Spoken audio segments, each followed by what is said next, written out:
Hello, hello, boys and girls. J'indique mes lunettes et mon sweat marine. Vous aurez au programme un tutoriel. Le tutoriel du jour m'a été demandé et va répondre à la question suivante. Comment être sûr de ne rater aucune vidéo des personnes que je suis? Alors évidemment, vous me direz, il suffit de s'abonner, c'est ce que tout le monde dit, abonnez-vous, comme ça vous ne manquerez aucune vidéo. D'accord, c'est vrai. Dans le fil d'actualité que nous propose YouTube, il ne nous propose qu'une dizaine de chaînes avec les dernières vidéos postées. Donc parfois, on ne se rend pas compte, mais des personnes que l'on suit, avec lesquelles on échange régulièrement, ont posté des vidéos et on ne les a pas vues passer. Pour ne manquer aucune vidéo des personnes que je suis et avec lesquelles j'échange, ce que j'ai fait, c'est que j'ai classé mes abonnements de sorte que je puisse gérer les différents fils d'actualité. Donc je vais vous montrer ça en image capture pour vous donner une meilleure idée. À partir de ma chaîne, je vais vous montrer comment j'ai procédé et comment vous pouvez le faire aussi. Et on y va.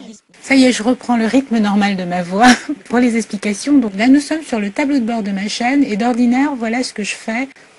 Pour voir les dernières vidéos qui ont été publiées sans aucune distinction de catégorie, je clique sur mes abonnements. Là, comme vous voyez, il y a 34 vidéos qui ont été publiées récemment parmi toutes les chaînes que je suis. Et ces 34 vidéos ne sont pas forcément de 34 chaînes différentes. Et sachez que les 34 ne vont pas apparaître sur mon flux. À un moment donné, le flux va s'arrêter. Je regarde rapidement ce flux général. Ce que je préfère faire pour gagner du temps, c'est cliquer directement sur les catégories que j'ai classées. Là, par exemple, je vais vous montrer la catégorie business. Voilà, au moins je sais que je vois directement ce qu'ils ont publié en dernier. Il y a toutes les vidéos. Ensuite, je regarde la catégorie anglophone. Ce sont des vidéos que je regarde et que je commente de temps à autre. Ensuite, il y a les anglophones récits. Là, ce sont des vidéos que je regarde et que je commente. Ça, c'était pour vous montrer un petit peu comment je gagne du temps et je suis sûre de ne manquer aucune vidéo dans ces cas-là. Ce que je vais vous montrer à présent, c'est comment créer une collection. C'est en créant une collection, vous pourrez regrouper un certain nombre de chaînes par thème, ou bien par affinité, ou bien par régularité, ou bien par tout ce que vous voudrez. Pour vous faire un exemple, je vais faire un petit clin d'œil à mes frangines congolaises. Je vais vous montrer comment créer une collection en créant une collection Congo. Vous cliquez sur le bouton Gérer les abonnements.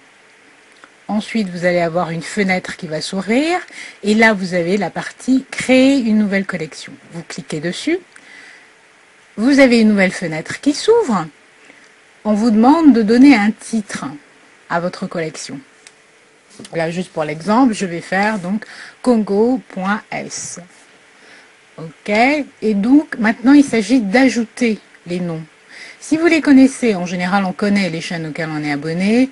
Si vous ne les connaissez pas, vous les rajoutez par l'image, tout simplement. Mais si vous les connaissez, vous allez à la partie filtrer les abonnements. Et là, j'ai fait, c'est que je tape les deux premières. Pour Noélie, NO, ça suffit, il me le montre. Pour Prise, pareil. PR, et il me le montre. Princesse Pagaille, c'est pareil. PRI, et il me le montre, et je clique sur ajouter. À chaque fois, vous voyez, vous cliquez sur ajouter, et vous avez le petit bitonio qui vous montre que c'est bien ajouté. Et ensuite, vous enregistrez tout simplement, hein, plus bas. Maintenant, je vais vous montrer ce que ça donne. Dans cette catégorie congolaise, j'ai 5 collections à gérer.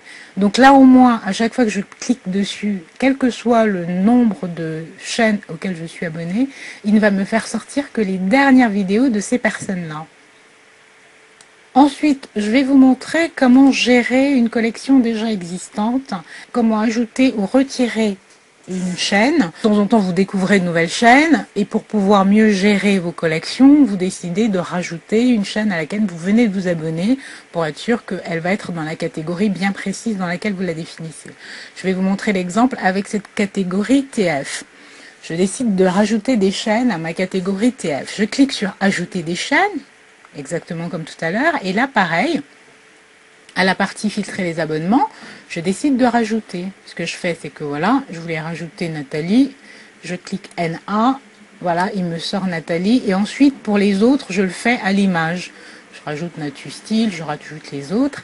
Et ensuite, j'enregistre. Et je reclique dessus pour voir ce que ça donne. Et normalement, pour être sûr que les chaînes que vous avez rajoutées ont bien été rajoutées, le nombre de collections auxquelles vous êtes abonné augmente. Là, par exemple, vous voyez, j'étais à 7 tout à l'heure. Maintenant, cette catégorie compte 10 collections. Ça veut dire que les chaînes que j'ai rajoutées ont bien été ajoutées. Alors, je vous fais un deuxième exemple pour rajouter des chaînes, juste pour que vous voyez bien le principe. Dans cette collection-là, par exemple, je veux rajouter un certain nombre de chaînes. Donc je vais rajouter, par exemple, il y a Nello que je voulais rajouter ici. Donc je tape NE et je rajoute Nello. Toujours le même procédé. Maintenant, pour supprimer, vous faites exactement la même chose que pour rajouter. Je vais vous montrer ça dans cette même collection. Si on avait un peu ras-le-bol ou je sais pas quoi, bon, je prends juste un exemple. On n'est pas ras-le-bol du tout de Shameless, au contraire, je viens juste de la découvrir. Donc, en réalité, c'est juste pour vous montrer, il suffit de cliquer dessus, ajouter un clic, vous voulez supprimer un autre clic et ça vous met supprimer. Et donc là, ça supprime, vous enregistrez et vous voyez qu'après, je passe de 39 à 38. Donc là, c'est exactement la même chose. Au début, c'est un peu laborieux, mais une fois qu'on a pris la main, c'est vraiment simple comme bonjour. Eh bien, ça sera tout pour aujourd'hui. Je pense que maintenant, la personne qui m'a posé la question saura comment s'organiser. Vous ne le saviez pas déjà, j'espère que ça vous aura aidé également. Je vous dis à très bientôt pour une autre vidéo. Je ne sais pas encore laquelle, mais je pense qu'elle sera très intéressante quand même. Parce que c'est la mienne.